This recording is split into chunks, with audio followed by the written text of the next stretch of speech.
Look, before you go ahead and sign that lease with your partner, you really need to stop and ask 3 specific questions. Because honestly, skipping these is exactly how couples end up quietly resenting each other by month 3. It happens all the time. Welcome to This Explainer. 3 questions to ask before you move in together. We're skipping the romantic cliches today and focusing purely on practical survival. Moving in together is a massive milestone, sure, but these are the 3 crucial questions you absolutely must ask before you start packing those boxes and actually share an address.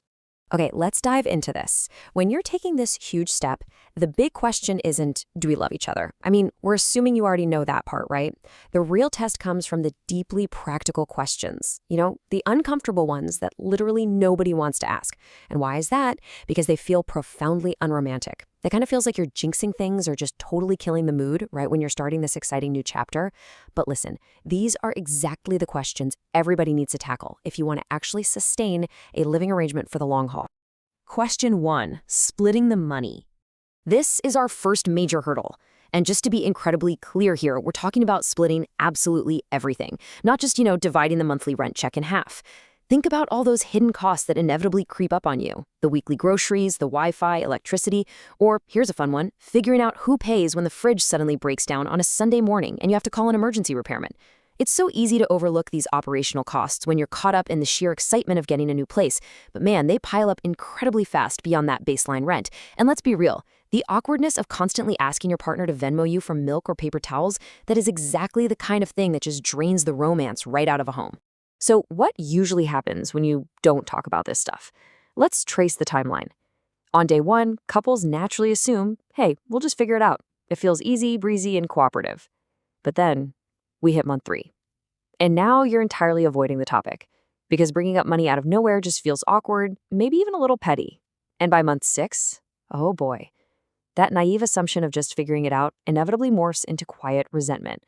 Usually, this happens because one person realizes they've been covering way more than their fair share, and instead of actually communicating about it, they start, passively aggressively buying cheaper groceries, or maybe just leaving the utility bill right on the kitchen counter, hoping the other person finally gets the hint. So the crucial point here is this. Have the actual number conversation before the keys are in your hand. Seriously, finalize the concrete numbers before you sign any lease agreements. You've got to sit down, look at both of your incomes, agree on a percentage or a strict split, and know exactly how those shared expenses will be handled.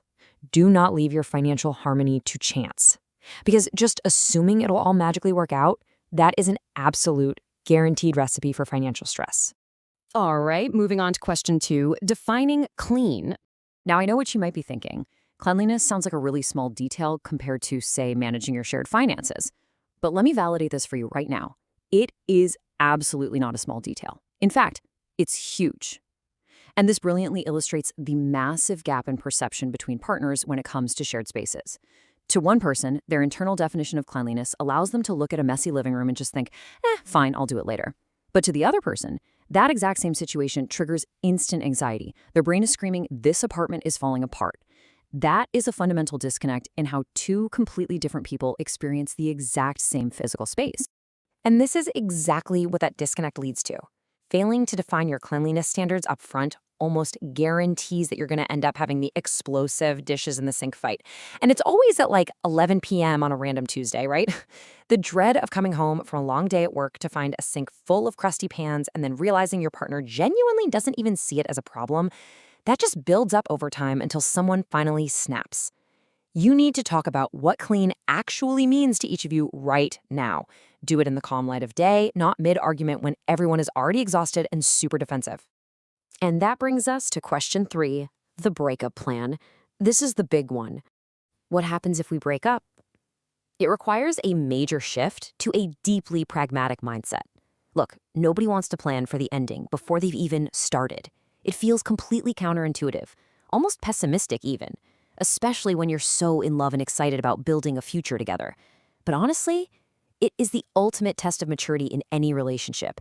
You really have to sit down and detail these deeply uncomfortable logistics, like who keeps the apartment if things go south, who is the one that actually has to move out, what happens to the security deposit, and hey, who takes that expensive velvet couch you guys decided to split 50-50? Figuring out how you would untangle your lives is, frankly, agonizing to talk about. But answering these questions right now is the only way to avoid absolute chaos down the line if things don't work out as planned. Because without a clear plan in place, you risk turning an already difficult emotional situation into what feels like a literal hostage situation. Seriously, having a breakup plan prevents a messy split from turning into an inescapable trap. Just imagine it. Being stuck living with an ex, sleeping on opposite ends of the same couch for 3 months, simply because neither of you can afford to break the lease and you didn't sort out the logistics in advance.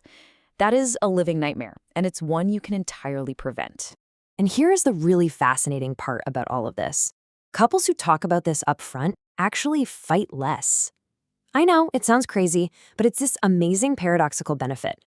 By having the scary breakup talk, you're actually removing the underlying unspoken fear that so often drives anxiety in relationship. When you know you're both actively choosing to be together and not just staying together because breaking up is logistically terrifying, that fear just evaporates. It frees up an immense amount of emotional energy, which allows the two of you to experience way less friction day to day and just, actually enjoy being together. Building something real. I want to reassure you here. Asking these tough questions about money, chores, and even breaking up, that doesn't mean you don't trust your partner. Actually, on the contrary, it means you're being highly intentional about your future together. So I'll leave you with this final thought to reflect on. Are you building something real, or are you just winging it? True readiness for cohabitation isn't just about blind optimism. It's about having the courage to ask the hard questions. If you're about to have this talk, or, man, if you just wish someone had told you this sooner, take these lessons to heart. Thank you so much for joining me for this explainer, and I will see you in the next one.